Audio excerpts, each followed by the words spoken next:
नमस्कार, मैं श्यामगिरी। आप देख रहे हैं tape D India news 24। Tape D India news 24 आप सभी दर्शकों का स्वागत है। ईरान पर भारी हमला इजराइल और अमेरिका ने ज्वाइंट ऑपरेशन चला करके कर दिया। कहीं यह हमला मोदी और ट्रंप की उल्टी गिनती शुरू तो नहीं कर देगा? इसके कारण आप दर्शकों को समझना चाहिए, क्योंकि अब सवाल यह उठ गया है कि प्रधानमंत्री नरेंद्र मोदी इजराइल गए हुए थे। आज दूसरा दिन है प्रधानमंत्री को वहां से आए हुए, और इजराइल ने हमले शुरुआत कर दिए। नरेंद्र मोदी वहां कहे कि इजराइल गॉडफादर है, हमारा बहुत अच्छा दोस्त है, तो ईरान क्या है? अब नरेंद्र मोदी इस चक्कर में बहुत बुरी तरह से उलझ गए। पवन खेड़ा ने, कांग्रेस के पवन खेड़ा ने एक ट्वीट किया है जो कांग्रेस की तरफ से वह माना जा रहा है, और उसे मैं आप दर्शकों को पढ़ के सुनाऊंगा कि वह कांग्रेस क्या कह रही है। लेकिन पूरा देश अब तो कुछ ना कुछ कहने लगा, क्योंकि इजराइल हमारा बहुत ही एक ऐसा गहरी दोस्ती थी ईरान के साथ। इजराइल के साथ हम नहीं खड़े होते थे, ईरान के साथ हमारी बहुत गहरी दोस्ती थी, और रसिया के साथ बहुत अच्छी दोस्ती थी। यह दो हमारे बहुत ही अहम दोस्ती के अंग माने जाते थे।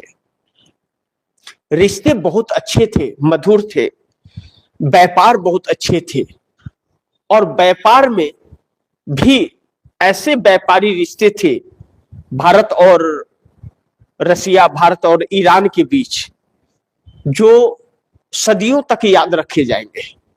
सबसे कम रेट में ईरान और रसिया हमारे देश को ऑयल देते थे।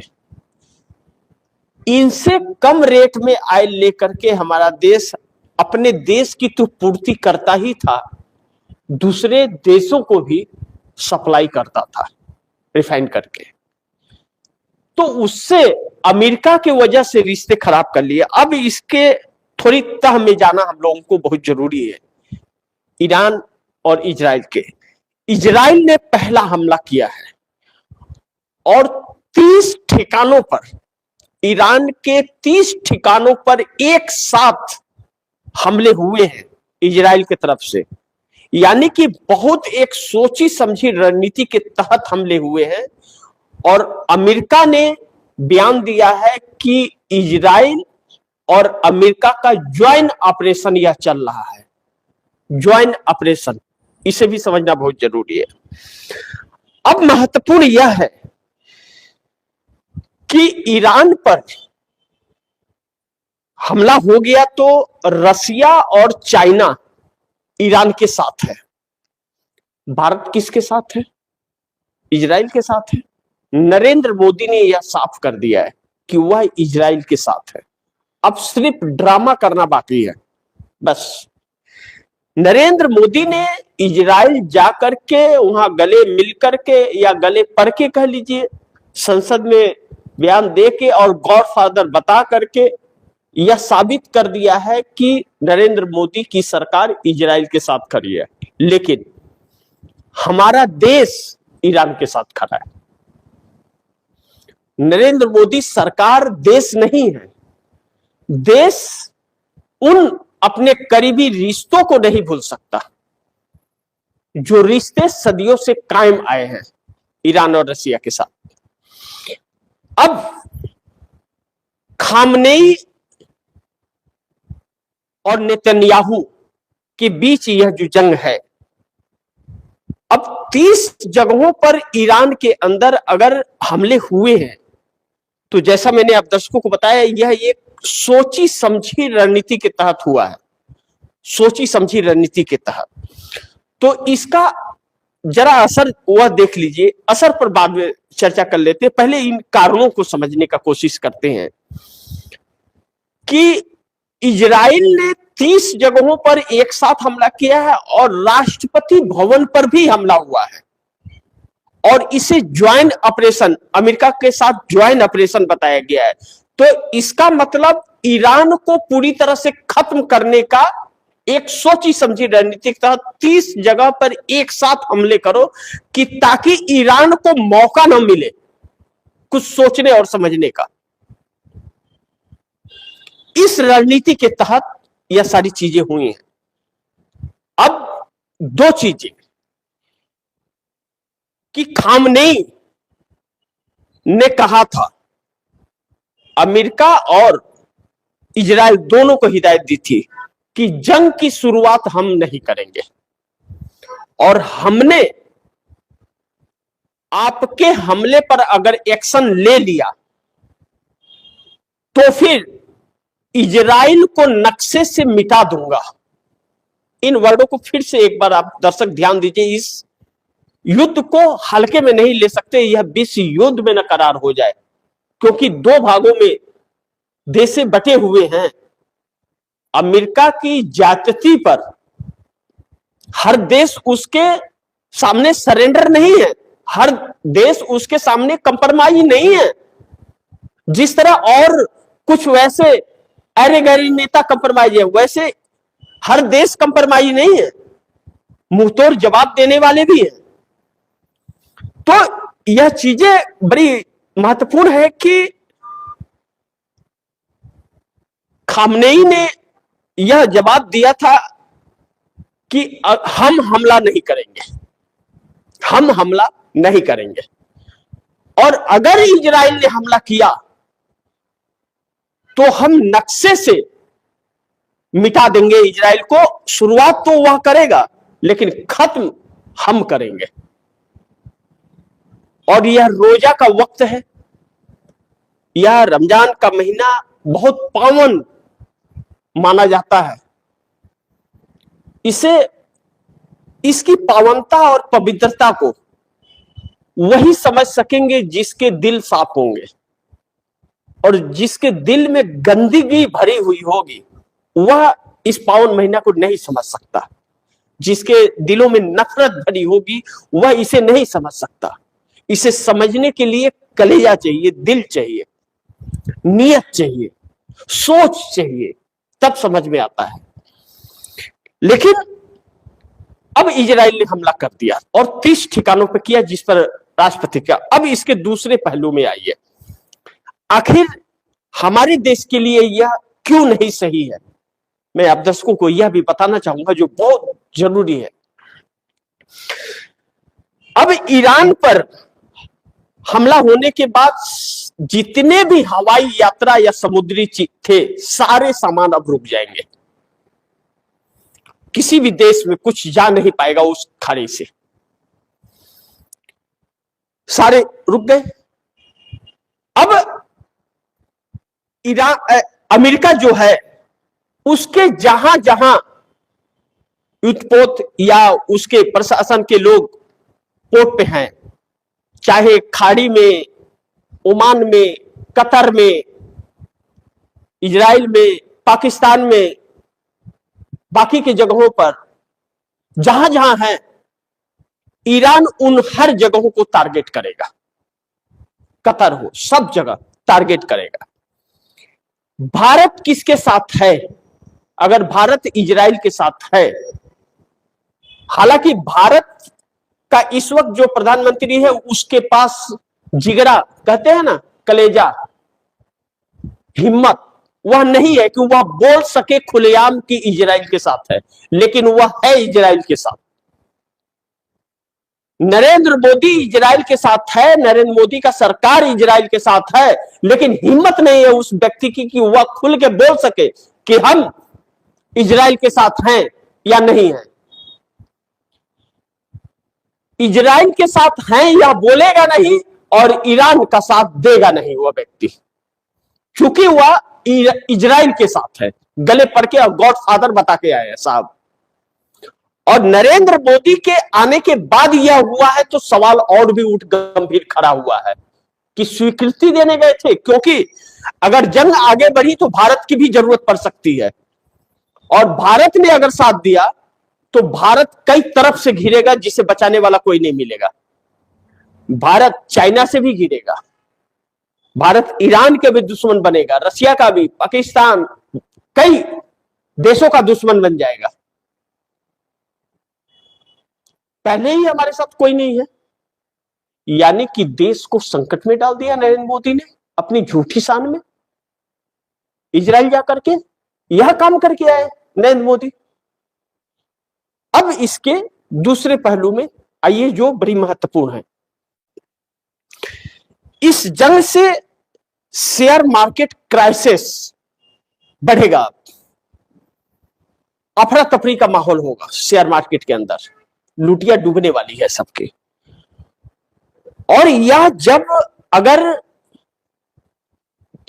चूंकि ईरान छोटा ही है, कोई बहुत बड़ा नहीं है, लेकिन इसके तेल के टैंकर बहुत काफी हैं, और इजराइल के भी। अब अमेरिका इजराइल के बस में है या इजराइल अमेरिका के बस में है, यह तो आने वाला वक्त बताएगा।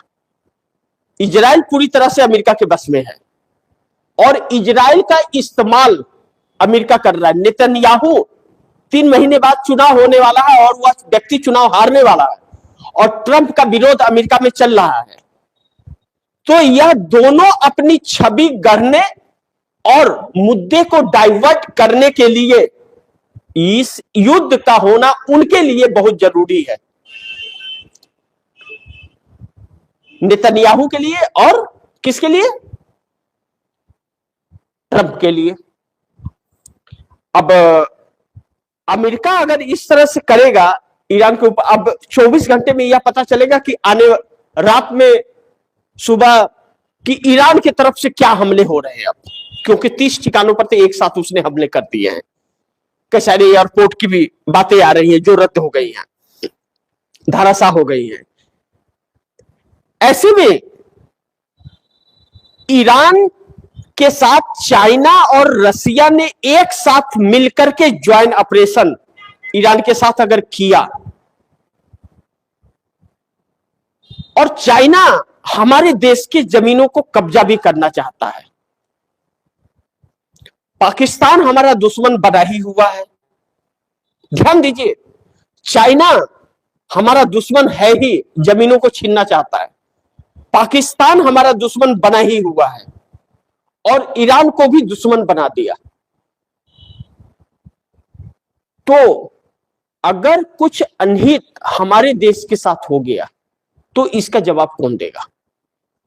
या अगर दुनिया 2 हिस्सों में बटी, क्योंकि ऐसी नौबत आ सकती है, क्योंकि झुकने का सवाल नहीं उठ रहा है, ईरान झुकने के लिए तैयार नहीं है अब, क्योंकि वार्ता रद्द हो गई है, वार्ता चल रही थी और हमला हो गया है, और उस वार्ता पर भरोसा खामनेई को नहीं था। कांग्रेस के ट्वीट को जरा आप दर्शक समझ लीजिए, कांग्रेस क्या कह रही है इस पर। पवन खेरा ने ट्वीट किया है। पवन खेरा कह रहे हैं, आप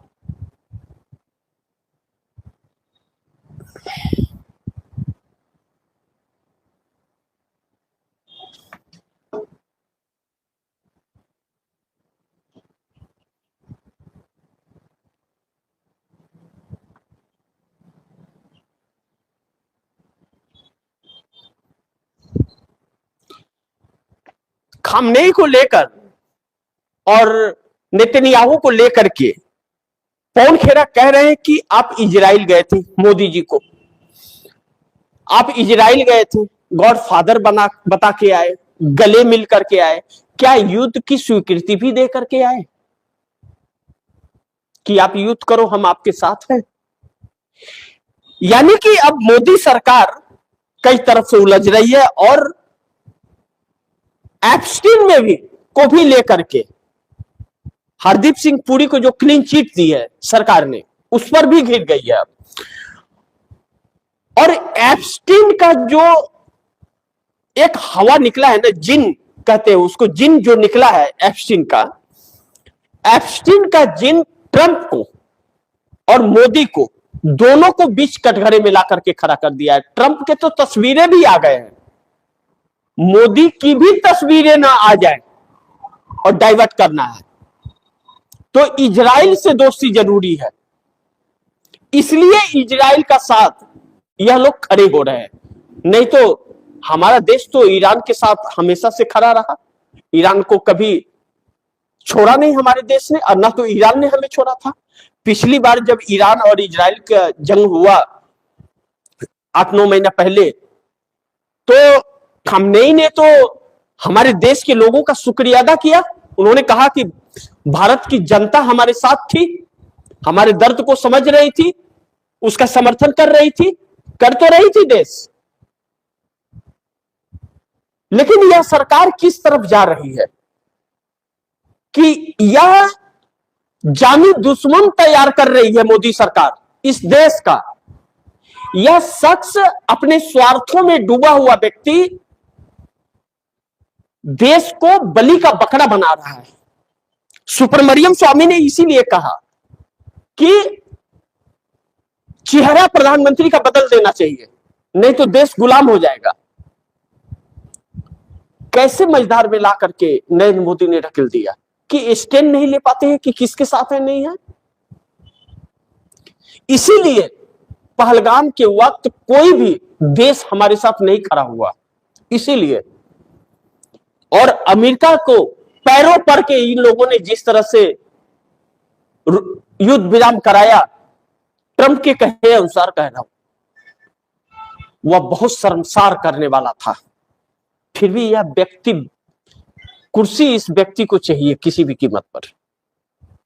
और उसके लिए और विपक्ष को भी अब समझ लेना चाहिए कि विपक्ष की भी जनता अब देख रही है, आंखें खोलकर विपक्ष पर नजरें टिकाई हुई है, कौन क्या कर रहा है इस देश के साथ, और मोदी को कुर्सी पर कौन बनाए रखा है, किसके वजह से बनी रखी है। ममता बनर्जी हैं, अखिलेश यादव हैं, केजरीवाल हैं, स्टालिन है, कौन है वह व्यक्ति जिसके वजह से बने हुए हैं, इस पर भी नजर बनी हुई है। जनता हिसाब बहुत बराबर करती है। यही है, कभी कभी उसे परखने और समझने में थोड़ा वक्त लग जाता है, लेकिन हिसाब करती है ऐसा कि आजीवन याद रहता है नेताओं को। तो लेकिन पता नहीं कब वह वक्त आएगा, ऐसा ना हो कि तब पछताए होते क्या जब चिड़िया चुन गई खेत। लेकिन ईरान और इजराइल का यह हमला, ईरान के ऊपर जो भारी क्षति पहुंची है इस वक्त, रात क्या होगा इस पर नजर बनी रहेगी। और वह शुभ संकेत, यह युद्ध शुभ संकेत नहीं दे रहा है। तो इसी के साथ आप दर्शकों से इजाजत चाहूंगा, अगली खबर के साथ फिर हाजिर होऊंगा। लेकिन आप दर्शकों से गुजारिश करूंगा, इस खबर को ज्यादा से ज्यादा शेयर कीजिए, अपने दोस्तों को भी कहीं आगे शेयर करें। और आपने अगर टीएफडी इंडिया न्यूज 24 को सब्सक्राइब नहीं किया, सब्सक्राइब कर लीजिए, अपने दोस्तों को भी कहिएगा सब्सक्राइब करें। मिलते हैं अगली खबर के साथ, तब तक के लिए नमस्कार।